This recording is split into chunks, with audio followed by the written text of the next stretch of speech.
This time gagawa tayo ng floor framing plan by means of wood. We have to check the unit, millimeter, tapos gawa na tayo rectangle. No? At 3,000 by 3,000 ang gagamitin natin. Ha? Okay. Then again, let us change the line. Color natin, gawin natin muna line. Gawa tayo rectangle, 20 o 200 by 200. Ayan. Then we have to move this or copy natin yan here. Pick natin dito. Pick. Yan, lagyan natin yung apat na kanto ng poste or column nya. Then we have to move this here. Okay? So, ayan na siya. So, after that, yung apat na yan yung pinaka wooden post natin. Ilalagay natin siya sa bawat kanto. Then we have to create rectangle again. Gagamitin natin girder. Or line muna pala, line. Okay? On center or midpoint nya, gagamitin natin reference point yan. Then after that, we have to offset this line. Pick here, 500 500 yung ating offset distance. Okay? Then, repeat offset. This time, 300 naman. Etong 300, 300. Pick natin yan. Then hanggang tatlo lang. Tatlo lang siya, no? So, 300. Then after that, escape. Erase natin to. Erase yan. Then next, we have to create rectangle at 50, 3,000. Okay? Yung dalawa dito ay 3,100.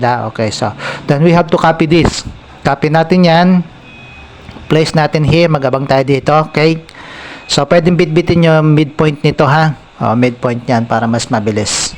Okay, pwede yan. Let us pick here. Ayan. Lagay natin yung kanto niyan. Then, lagay tayo sa dito. Then, after here, so, base point natin dito, bitbitin natin dito sa gitna para mabilis. Then, place that here. Pinaka-center na. Make sure na nasa gitna yung kanyang gawa. Then, after that, so, kakopy tayo ng iba uli. Okay? So, ngayon, move tayo ngayon ng after erasing. So, ayan na siya ngayon. Then, copy ulit tayo dito. Pick natin here. Na-rotate lang natin yan, ha. So, once you have rotated, copy na lang natin. Pick natin yan here. Okay. This one, place natin. Copy natin dito. Gitna. Ayan. Yan yung pinaka solid bridging natin. The other are girders. So, move natin to dito. Okay? Ang bit-bitan niya o base point niya dito sa kanto. Yan. Para alam niyo kung saan mas mabilis na ilalagay. Okay? Pwede natin i-erase na itong rectangle. Then create tayo mamauli ng rectangle. Reference lang natin niya para sa placement ng column o ng girder natin. Nakita niyo kulang dun, no? So, papalitan natin mamaya. Dadagdagan natin ng 3,100. Ha? Okay? So, pagka-move natin yan, palitan na natin.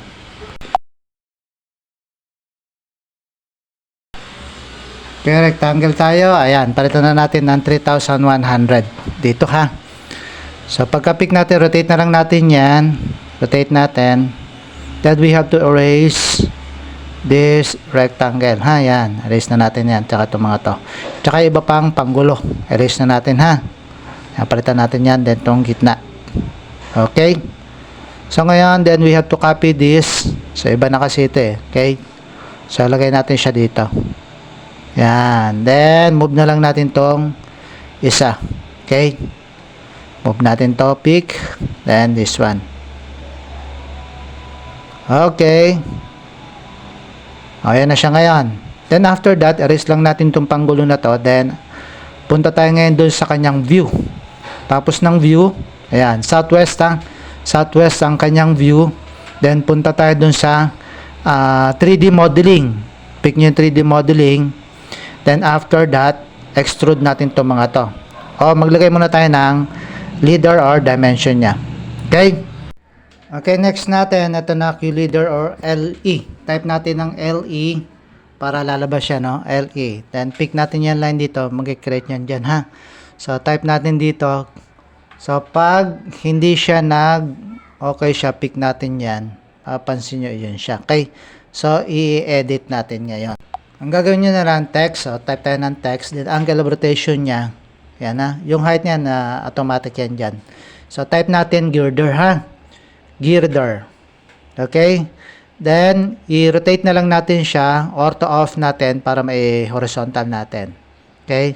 Saka mamaya, i-ano na lang natin siya. I-copy. Then, text, edit. para mas mabilis. Okay?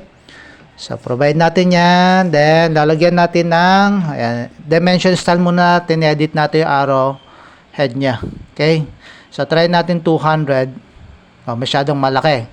Then, ulitin natin. Modify ulit natin siya. Gawin natin 50 lang.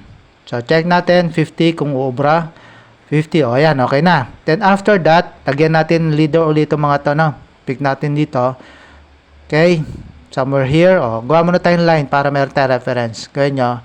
Kuha lang kayo ng line muna para makakakuha tayo ng point. So, leader, LE, pick here. Lagay natin yan, pick. Ikalawa. Then, move natin itong line para sa next. Okay? Yan. Move natin yan. Then, next. Lagay natin dito para may reference point tayo. Somewhere here. Ayan. So, lagay natin dito para dito sa ating floor joist. Pick here. Ayan. Then, next. Gagawin natin, extrude natin to para doon sa ating column, ha? O, erase na lang natin yung line. Naka 3D modeling na tayo, ha?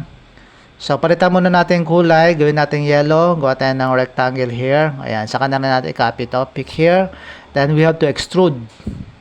So, extrude na lang natin. O, ayan. Meron na tayong wooden post.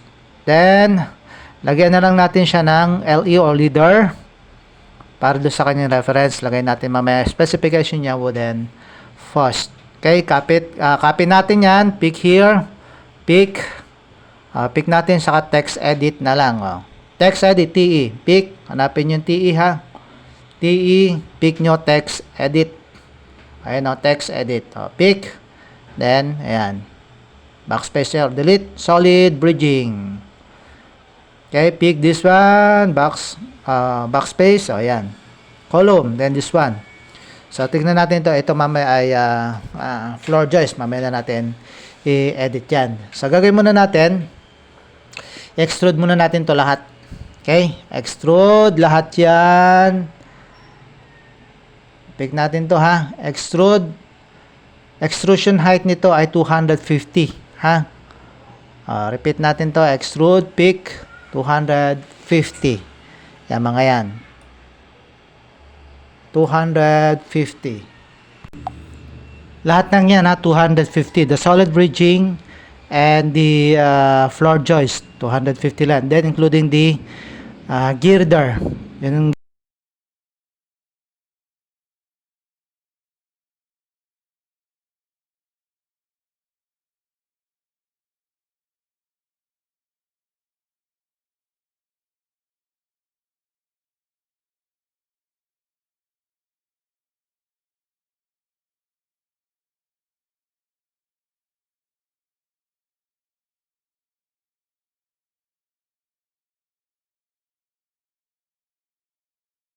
Girder na yan, ayan, ha. So, itong isang girder, kinulang tayo, copy na lang natin to, copy natin yan here. So, ayan, then erase. Then, after that, what we are going to do is, ayan, lagay muna natin tong floor joist. Copy natin tong column na lang na to. Copy natin here. Okay. So, make sure nyo na tama yung kanyang point. Ayan, copy, copy. Okay.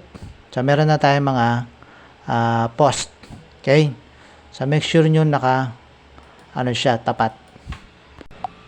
So, ayan, punta na lang kayo sa material browser, kulayan ninyo. Alam nyo na kung paano paggamit ng M80.